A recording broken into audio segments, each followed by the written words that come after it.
And that leads us right into our arts and culture segment of the week. At first one of the week with our Lee Tae-ho, and he joins us live in the studio. Good afternoon to you, Tae-ho. Good afternoon. So October is a month of fall, and in the fall people tend to get sentimental.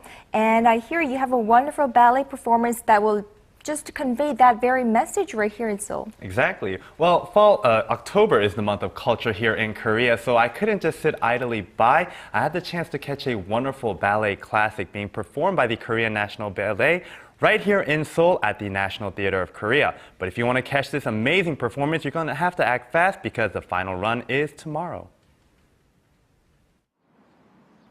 The Korean National Ballet is the country's oldest ballet company. Boasting some of the best dancers in the country, it has been lauded both at home and abroad for its creativity and virtuosity. Founded in 1962 as the National Ballet Company, it became an independent entity in 1999 and celebrated its 50th anniversary just last year.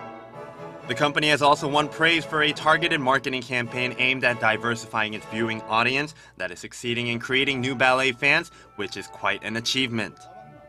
It is currently performing one of the classics of ballet right here in Seoul, and I had the wonderful opportunity to go watch it. Behind me is the rehearsal for the Korean National Ballet's rendition of the classic ballet, Giselle. The two-act ballet was first performed in Paris in 1841. The first act tells the story of the lovely maiden Giselle, who has a passion for dance but has a weak heart. Her beauty attracts the attention of a nobleman who becomes enamored with her, and the two fall into an ill-fated romance. As a result, we see the beautiful maiden who was so full of life in Act 1 transform into a sad wrath who roams the night in Act 2.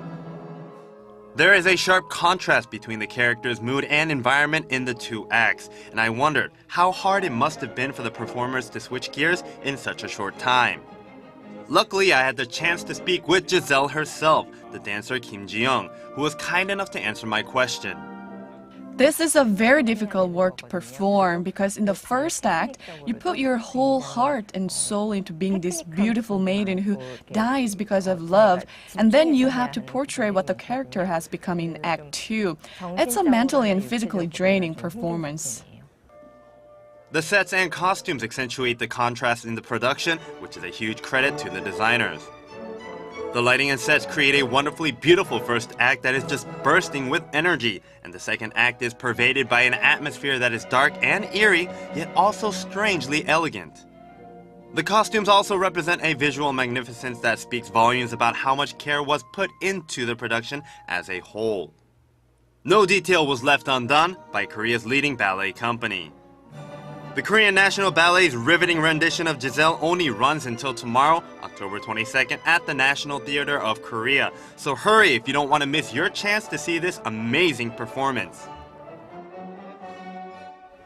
You know, this isn't our first time seeing the Korean National Ballet Company perform, but definitely this is one performance that we should really not miss. Exactly, and it's amazing because they don't use any dialogue to express the story. All they use is dance and the movement. And it was remarkable for me because I realized how athletic these performers are. It's amazing. Right, and I could see that because the story is a classic. We all know that it's about Giselle, a peasant girl who dies of a broken heart, and perhaps because of that, the move is a little bit dark, and the costumes are a little toned down than what we're used to for a ballet performance. But definitely a performance that we should not miss and check it out. Exactly. All right, Tae-ho, thank you so much for today. We'll talk to you tomorrow. I'll see you tomorrow.